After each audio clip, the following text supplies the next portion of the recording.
उसका short PR interval होगा और हल्का सा ब्रॉड क्यूआरएस होगा जिसको डेल्टा वेव बोलते हैं, और फिर क्यूआरएस नॉर्मल आ जाएगा। अगर ऐसा चल रहा है तो कोई दिक्कत की बात ही नहीं है। लेकिन पेशेंट हमारे पास इस तरीके से नहीं आता। पेशेंट हमारे पास आता है कि जी मुझे 3 दिन पहले बहुत तेज दिल की धड़कन बढ़ी और आधा पौना घंटे में अपने आप ठीक हो गई। यानी कि पेशेंट को टेकिकार्डिया के एपिसोड होता है, सुप्रा वेंटिकुलर टेकिकार्डिया। आपने उसका ईसीजी करा, अब ईसीजी उस समय नॉर्मल है क्योंकि पेशेंट को उस समय टेकिकार्डिया नहीं है, लेकिन जिस समय पेशेंट को प्रॉब्लम हुई थी उस समय टेकिकार्डिया था। उस समय रेट उसका इस तरीके से होगा, आप देखो करीब रेट इसका 150 के करीब आ रहा है, और यहाँ पे रेट कितना है 1 2 3 4, 1 2 3 4, तो 400/30 करीब 75 के करीब रेट आ रहा है। तो ये जो पेशेंट है, इस पेशेंट को सुप्रा वेंटिकुलर टेकिकार्डिया होगा। WPW सिंड्रोम के पेशेंट के साथ ये बहुत बड़ी प्रॉब्लम है, उनको सुप्रा वेंटिकुलर टेकिकार्डिया के एपिसोड होते रहते हैं।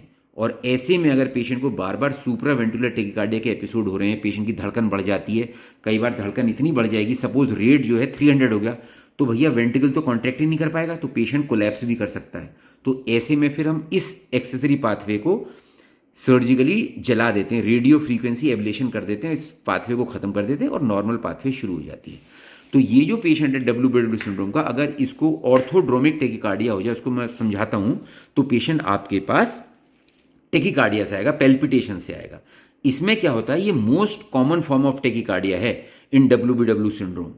The re entry circuit passes anterogradely through the AV node. जो री एंट्री सर्किट है, मतलब भाई इंपल्स यहां से जनरेट हुई ऐसे नोड से, तो यहां से तो पहुंची, और इंपल्स कई बार क्या हुआ, वापस चली गई थ्रू दी दिस पाथवे, जो कंडक्टिव टिश्यू था इसके थ्रू वापस चली गई।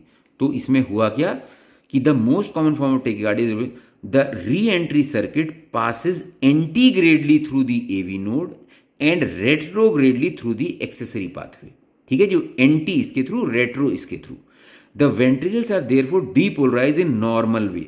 भाई जब यहां से इंपल्स आई है तो वेंट्रिकल तो ठीक से ही डिपोलाइजेशन होगा, तो क्यूआरएस भी उनका नॉर्मल ही होगा, कोई दिक्कत नहीं होने की। यही आप यहां पे देख रहे हो कि पेशेंट को टेकिकार्डिया, तो सर्किट तो बन गया, रेट तेज हो गया, लेकिन क्यूआरएस कॉम्प्लेक्स नॉर्मल है। ठीक है जी, ये रही बात। अब एक और बड़ी इंटरेस्टिंग बात आती है, अगर WPW सिंड्रोम के पेशेंट को एट्रियल फिब्रिलेशन हो जाए तो बस समझ लो उसकी आफत आ गई है। इसमें क्या होता है, अगर एट्रियल फिब्रिलेशन हो गई तो नॉर्मल बम्बार्डमेंट